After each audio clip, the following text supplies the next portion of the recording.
How's it going, everybody? Welcome back to another episode of LabCast. Today's episode is going to be about DLC versus full releases in Pokemon. And as always, you're joined by Rynot, who's Rynot916 on YouTube, and Rynot926 on Twitch, and myself, Vinny in a Lab on everything. And so this is an interesting topic. I think I say that every time, but this is particularly interesting because it is something that we're seeing for the first time in 2020 is Pokemon choosing to do DLC, which is downloadable content, additional content for a game, versus doing another release of a game, as we've seen before with Ultra Sun and Moon. Omega Ruby Alpha Sapphire is more of a remake, but we've seen them always give another game instead of downloadable content. So it's a big year. It's the first time they've done it. And what do you think about it in general, Rod? Do you think it's been a good thing? Do you think they should stick to releasing a full game? I know some people do feel that way. I think that might be the less popular opinion, is that they should have just done another full release. Or do you think that they shouldn't have done the DLC altogether and they should have waited another year to release Sword and Shield? Where do you sit on this topic? I think the DLC is a really, really smart move on their part. The thing that always sucked about getting a third game, or like the extra content being in its own game, is that, well, there was a couple things that sucked. The first thing is that you had to play through basically the exact same game as the base game again, just to get to where the new stuff was. Yeah. And then you, if you didn't have two systems, you had to rebuild your team again on the new game. So the fact that for Sword and Shield, they went with the route of DLC, and it was just new areas that were opened up in your existing game. Like, you didn't have to worry about trying to do anything with transferring your team to a different game. You didn't have to replay all eight gyms in the Elite Four again just to get to where the new stuff was. Just overall, I think it was a really, really smart move, because the DLC doesn't make the games feel incomplete. Like, yeah, they still feel like complete Pokemon games on their own. And people might have their own opinions about, they could have done this better, they could have done that better in the base game. And that's valid. That's 100% true. There's things that they could have done better. But it's not like they released, the first 5 or 6 gyms, and if you wanted to get the other, like the last few gyms plus the Elite Four, then you had to pay. Right? So it's not like they released an incomplete game and they were, dangling the last 25%, like a carrot on a stick for more money. It was a complete game on its own. And then if you wanted this additional content that, it's optional, really. It's not needed. But if you want it, then it's there for you to pay for, rather than having to play through the entire game and pay the full cost of a game. Yeah, I totally agree. I think DLC is definitely the right method. I think it's like insane to say that they should have waited another year and done a full release all at once. I don't think that benefits anyone, really.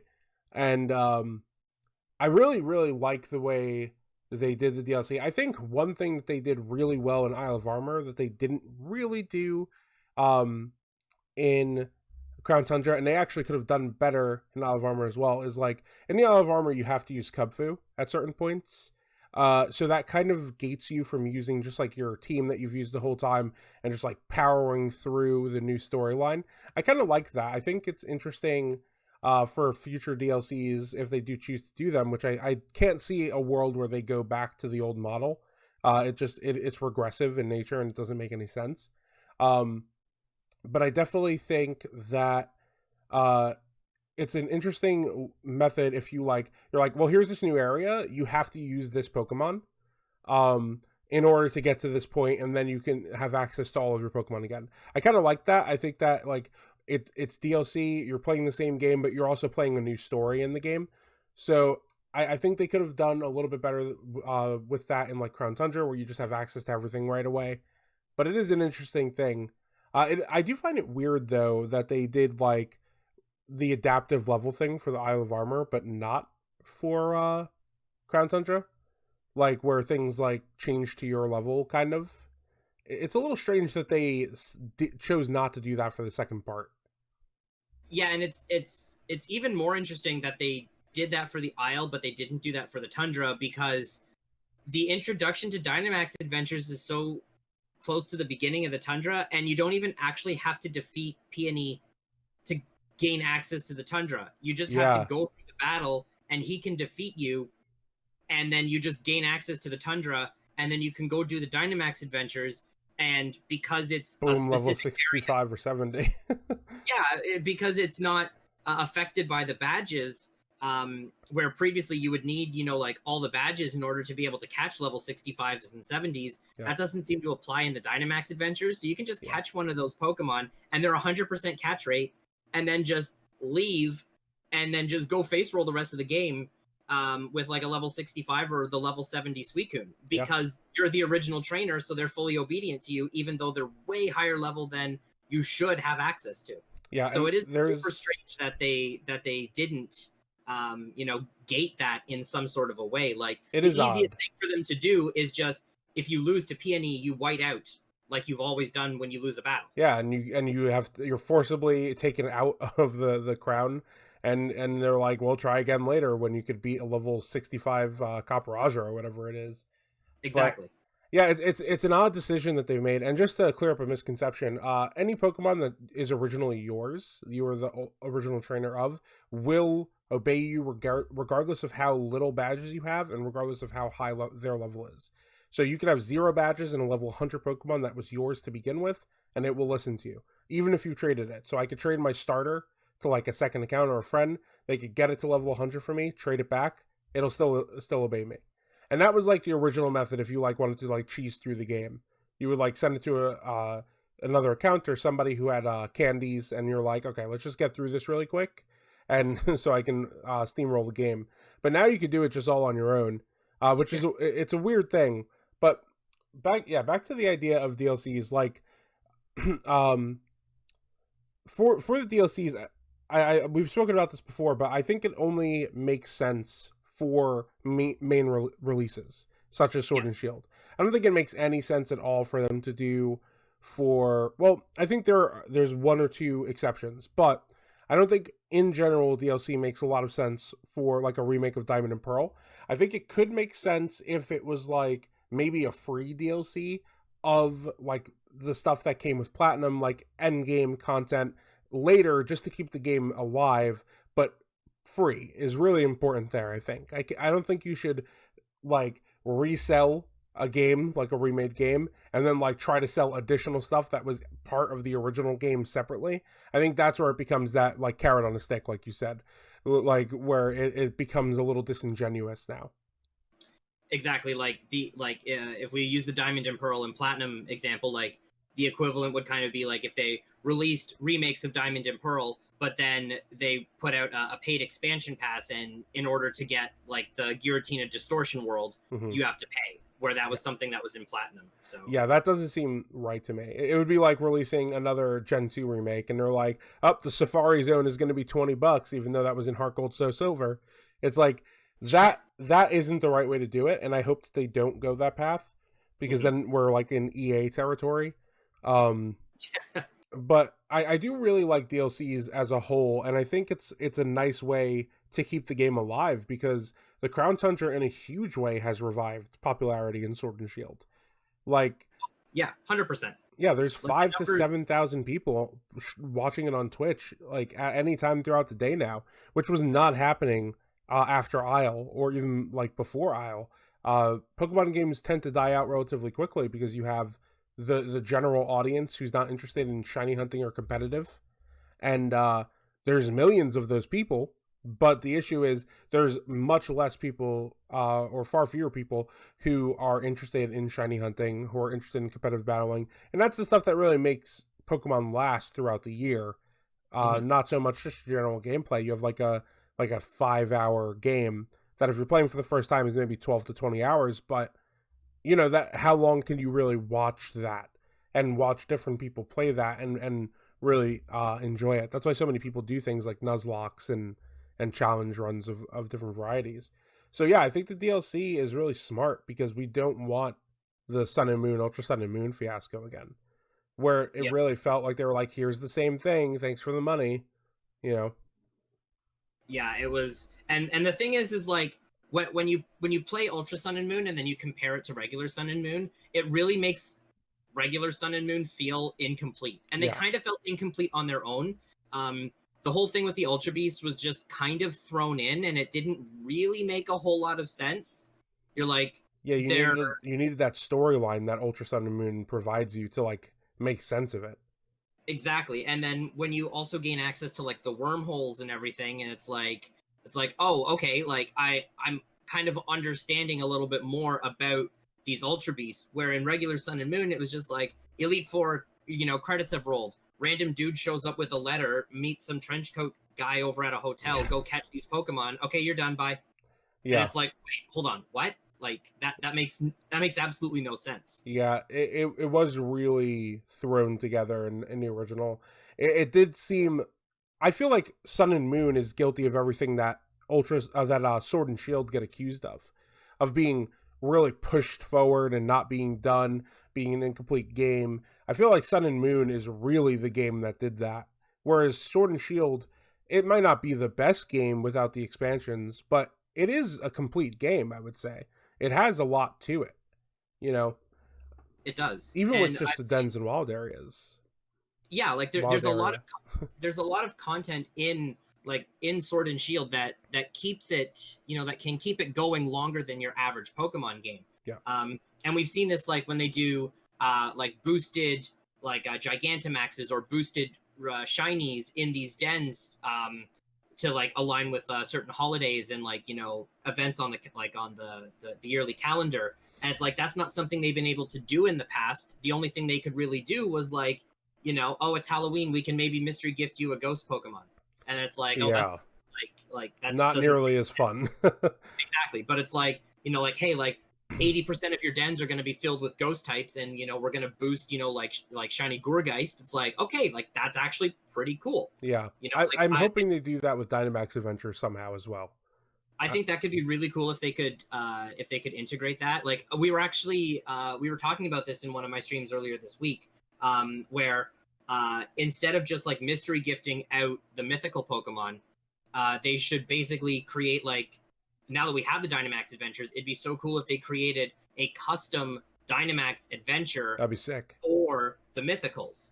And like you might not necessarily have the options that you have right now in a normal Dynamax adventure, and like everything, like every Pokemon that you fight might be scripted to be the same thing, which is fine. But just the simple fact of like, I have to play this content, and like there was something specifically created for this mythical, just makes it feel so much cooler. Yeah. Because ever since basically like Gen 5, they were like, okay, here's your mythical. Yeah. And like the way that they did them in Gen 4 was like, you had to go to the location, you had to get the item, and then you went to like the specific location where the mythical was, and you had an encounter with it where you had to catch it. And that made them feel a little bit cooler rather than just like, I turn on my game, I input a code, I get this Pokemon in my box. Cool, I'm probably never going to use it again. Yeah. That's definitely true. I feel like they have really dropped the ball with the mythicals since like after Gen 4. And yeah, like you said, in Gen 4 and Gen 3 and Gen 2, there were these events that you would be able to participate in that would unlock an area for you to go and encounter a mythical Pokemon. And up until like all of those Pokemon were shiny huntable as well. So it's really interesting, and I do hope that they bring that back. We still have never gotten a shiny Victini or Keldeo in any way, not even distributed. So it would be really nice if they brought like a Keldeo or Victini Dynamax Adventure and make it hard. Like I think that's fine. If you make it like near Zygarde difficulty, you're gating it already. And you're making it valuable just in its difficulty. I think that's something that Pokemon doesn't think about a lot because they want things to be suitable for kids. But if you want something to be valuable, make it difficult to do. That's an intrinsic value that you could set on something. Like, oh yeah, my Keldeo is not shiny, but I had to work so hard to get it. Like, it took us 7 tries before we were even able to beat it, I think that's a way of imparting value into something, because they have spoken in the past about how they don't want legendaries and mythicals to only be valuable as shinies. They want the Pokemon itself to mean something. Yeah, and I think that's why a lot of people were, when we found out that the Galarian legendary birds of the Crown Tundra were shiny locked, that's why people were like, okay, cool, that's fine, but I'm gonna now go for my birds to be marked Yeah, instead. which And is interesting. that was something else that people could do to like hunt the birds where they couldn't be shiny, but they could have this other thing that made them rarer Yeah. than people that just went out and caught the birds on them, like, just go out and catch the birds and then you're done, unless you get super lucky and you go out and catch the birds and they're all marked by Yeah, chance. like some people. But that doesn't happen to everybody. It happens to those very, very few lucky people. Yeah, And definitely nobody with a 3-digit number at the end of his name. Nope. But yeah, I mean, I still to this day have not caught my bird, so I can't really lay claim to that yet. But hey, maybe I'll get lucky. I might mark hunt them. The thing is, I understand where Pokemon is coming from, and we're so off topic now with DLC versus full release, but I think that's kind of the nature of it. But I understand where they're coming from. They want the Pokemon to be special, but we want them to be unique as well, not just like the legendaries are special. Like most people love the legendaries. Lugia and Ho-Oh to this day and Mewtwo are some of the most popular legendaries because they're amazing and they're awesome. Mhm. But they've also been shiny huntable since Gen 2. So I don't think it's I understand the argument. I don't think it's a valid argument. Because I mean, like, I love the legendary Pokemon, even if I haven't shiny hunted for them yet. I still really think they're awesome and they're cool to have. And I'll sometimes use a legendary Pokemon on my team, like playing through a game that's not even shiny. So I don't know. It just seems like a weird argument. But yeah, DLC, like free DLCs for mythical events would be sick as well. If you give us like a little island where we can go and meet Mew, I'd be very happy about that. Yeah, like it would just add that extra, even if it's like, even if they did that and like now and the mythicals were still shiny locked, like let's take Keldeo for example in the Crown Tundra. Yeah. Like Keldeo is shiny locked in the Crown Tundra, which, yes, that's upsetting. And it would be nice to be able to shiny hunt Keldeo or have a legitimate shiny Keldeo. But all that aside, it's like Keldeo feels special in the Tundra because you have to track down the 50 sets of footprints for each of the swords, Mm-hmm. and then you have to catch each of the swords, and then you've got to go to that one specific little island where that metal pot is and make a curry to attract Keldeo. So Keldeo has really all interesting. of these, yeah, Keldeo has all of these unique steps surrounding it in order to make it appear, and even then, because it's a wild encounter, you can still go for it to be marked. Even though you can't get it to be shiny, Yeah. it can still be marked, which is super cool. But that just makes Keldeo in the Crown Tundra feel more special because I've got to follow, all these steps in order for Keldeo to even appear, and then I still got to catch it. Yeah. And I think it's interesting because I feel like the people who shiny hunt the 3 swords, that Keldeo is even more valuable because it took so much time to get to that point. So again, I feel like shiny hunting adds value in places that you wouldn't expect it to. But I mean, it would have been very cool if we could have hunted for that Keldeo. Especially imagine you had to make a curry every time. Those are long encounters then. Yeah, like oh my goodness, that would be a very, very valuable shiny to have. Yeah, 99% of people would be discouraged from hunting it immediately. Exactly. Yeah. Which is, those harder hunts are something that we're kind of missing from the newer gens. There are a lot of those, like lots of steps to do a hunt things before like the 6th gen. You don't really have that as much anymore. Nope. Yeah. I think to Manaphy. Oh yeah, I mean Manaphy is a nightmare. But there's tons of them too. Like that's why you have so many videos on older hunts, like how to set up this hunt, like the most effective way of doing this hunt. In Sword and Shield, it's all the same. Like every hunt is basically the same, besides like the swords, which I do have a guide for how to hunt those most effectively. But most things are not that. So it is interesting.